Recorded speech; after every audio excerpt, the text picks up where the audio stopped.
Okay, so, there's lots of talk about all these supplements and natural products out there Hmm. saying they can help with ED and like all sorts of male sexual health stuff, Yeah. you know. Right. And we hear you. Yeah. You want to like really get what's actually in these things, Yeah. but like without getting bogged down in all the technical details. Absolutely. So that's what we're diving into today. Yep. We're going to make it super clear for you. We are. Yeah. So to do that, Yeah. we're looking at a couple of really interesting pieces of research. Mm-hmm. First up is this 2023 study from Italy. Yeah. And they basically just went through all these supplements they found on the market there. They did. And they looked at all the ingredients, and then they checked to see if there was any like science Yeah. to back up whether those ingredients actually work, Yeah. Like actual research. Yeah, exactly. Okay, to support it. Then we've got this other study Mm-hmm. that's a 2024 systematic review. Right.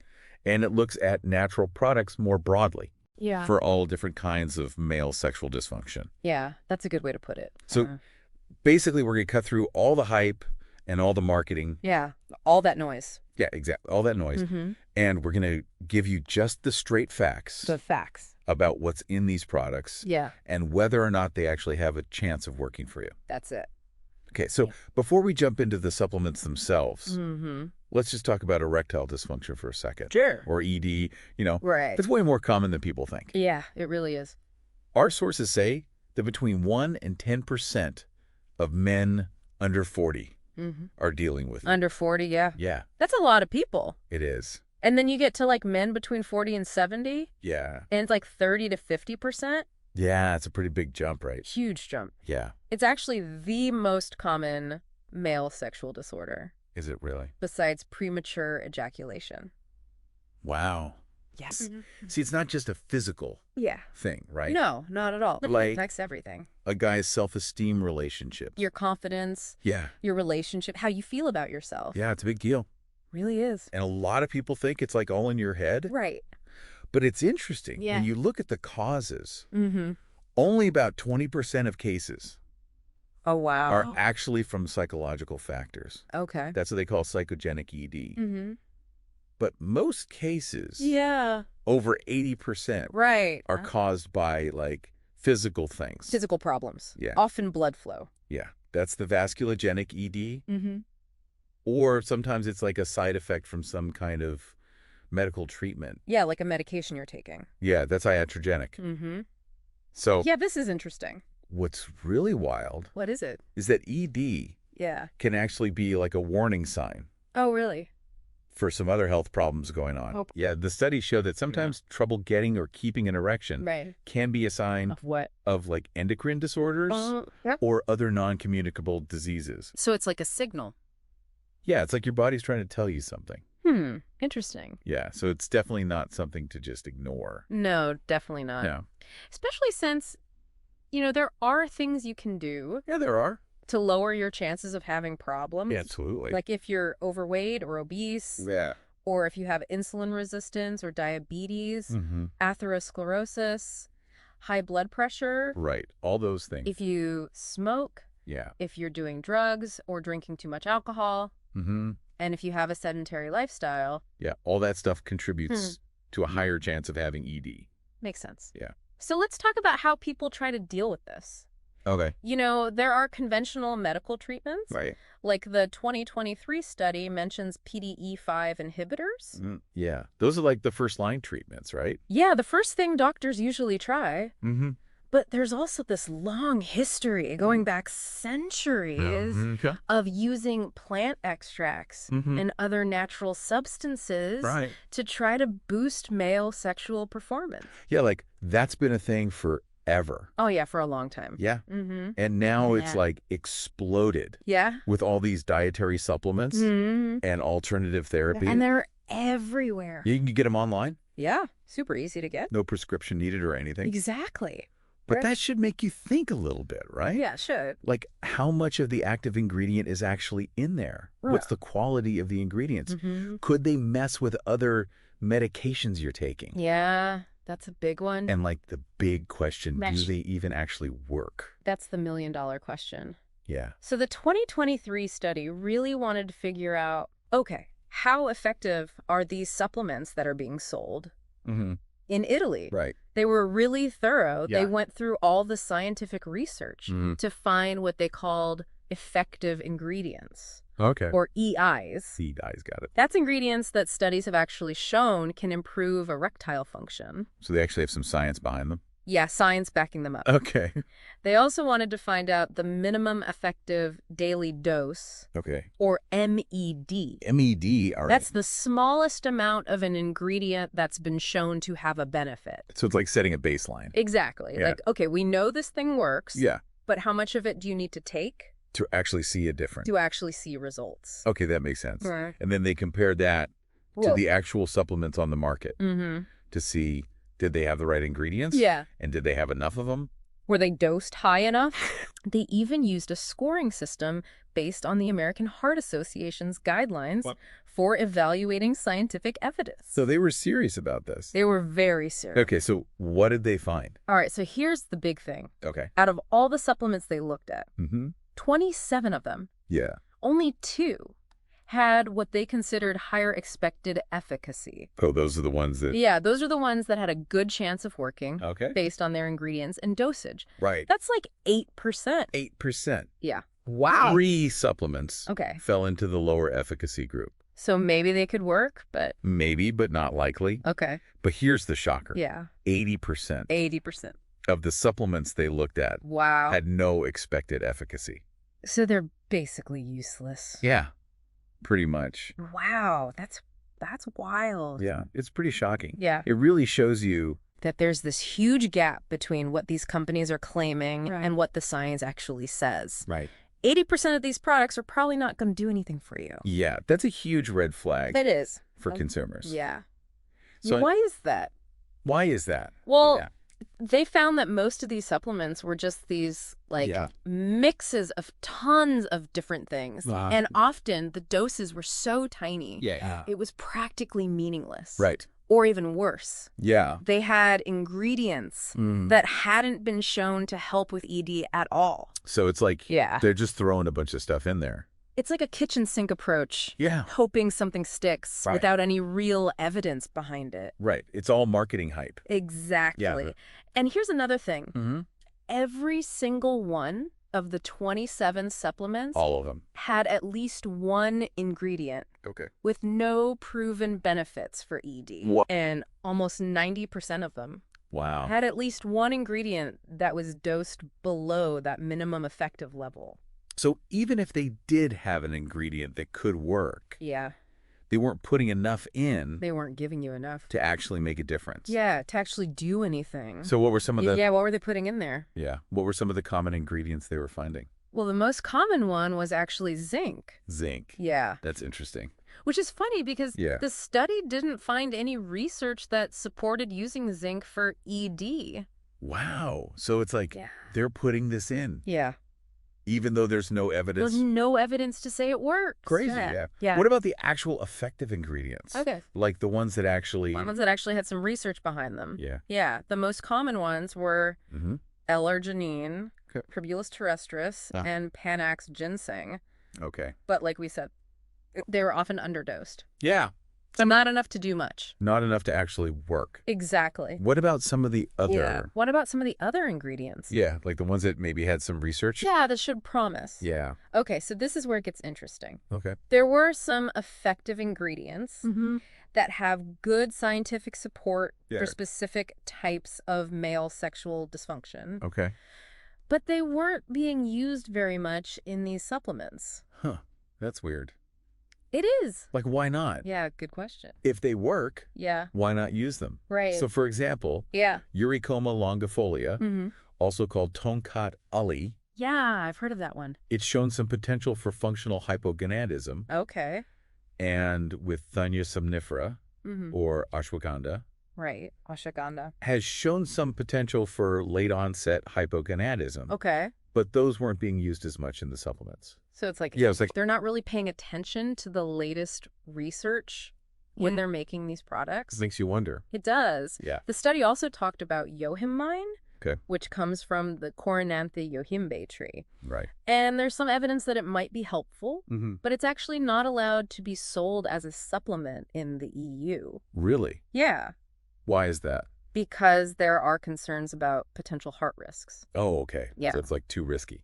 Yeah, potentially. Okay. And they did find some online supplements that contained yohimbine, but they didn't include those in their analysis of efficacy Okay. because they weren't technically legal. Gotcha. So we've got a good picture now of what's actually in these supplements and how likely they are to be effective. And it's not looking great. It's not. But the study went a step further. They did. And did a meta-analysis on some of the key ingredients. Right. Let's break it down. Okay. So Panax ginseng. What did they find? Yeah, what's the deal with ginseng? So they looked at 5 studies Okay. with over 300 patients. Wow, that's a decent sample size. Yeah, pretty good. Okay. And they found that Panax ginseng was linked to significant improvement in erectile performance. Okay. They measured this using those standard questionnaires for erectile function. Yeah, like the IIEF? Yeah, the IAF-15 and IAF-5. Okay. The doses that seemed to work in the studies were between 0.8 and 3 grams of dry extract per day. Okay, so that's Yeah. a pretty specific range. It is. Okay. But they did mention some concerns Oh, okay. about the quality of some of the studies. So maybe the evidence isn't super strong. Yeah, it's not a slam dunk. Okay. But there's a hint of potential benefit there. Okay. What about L-arginine? Okay, yeah. They looked at 4 studies for that Okay. with 246 patients. All right. And they found a significant improvement in erectile performance there, too. And also improvements in other measures of sexual function. Oh, interesting. Like the Keaton-O'Leary scores. Okay. The minimum effective daily dose they found was 5 grams. 5 grams. Yeah. Okay. Now, here's the thing. Remember how we talked about how a lot of supplements were underdosed? Yeah. Well, L-arginine was one of them. Oh, really? Yeah, they weren't putting enough in. So even though it could work, Yeah. they weren't giving you enough. Not enough to make a difference. So how is L-arginine supposed to work anyway? So it helps your body produce nitric oxide, Okay. which is essential for healthy blood flow Right. and therefore for erections. Okay. So in theory, if you get enough, it could help. Right. Because nitric oxide helps the blood vessels relax. Yeah, relaxes those blood vessels. Which you need for an erection. Exactly. But you got to be getting that 5-gram dose. 5 grams, yeah. Which a lot of these supplements aren't giving you. Not even close. Okay, what about Tribulus terrestris? All right, so that That's a really popular ingredient. Yeah, you see it everywhere. Yeah. So for that one, they looked at 3 studies. Okay. With 272 patients. All right. And they did find a significant improvement Okay. in erectile performance. So that's good news. Seems like it. But they weren't as confident about that finding. Okay, why not? Because of inconsistencies between the studies. Oh, okay. And potential bias. So it's like Yeah. the results looked good, but the research might not be the best quality. Yeah, the evidence isn't as solid. Okay. And the minimum effective dose for Tribulus was 750 milligrams. 750 milligrams. Okay. Yeah. What about Okay, so last one. with Thunia somnifera or ashwagandha? Ashwagandha. Right? Yeah. Everyone's talking about ashwagandha these days. They are. What's the deal with that? Okay, so for ashwagandha, they combined the results from 2 studies with 136 patients. And overall, they didn't find a significant difference. So no real benefit. There's no real benefit. Not in the overall data. Okay. But when they looked at specific subgroups, they found a suggestion that it might help for psychogenic ED. Oh. So for ED, that's caused by psychological stuff. Exactly. Okay. But again, they had some issues with the quality of one of the studies. So the evidence is still kind of iffy. Yeah, it's not totally clear, Okay. but there might be something there. Interesting. Mm-hmm. Okay, so that gives us a good overview of the ingredients and how much evidence there is. Yeah, we've seen what's inside those supplements and how much we can actually trust the claims they're making. Right. So. Yeah, now let's zoom out a bit.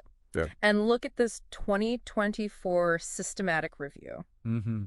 That took a broader look at natural products for male sexual dysfunction. Right. This one looked at the bigger picture. Yeah. So what did they find? Yeah, what were some of the key takeaways? Well, yeah. It kind of echoed what the 2023 study found. Okay.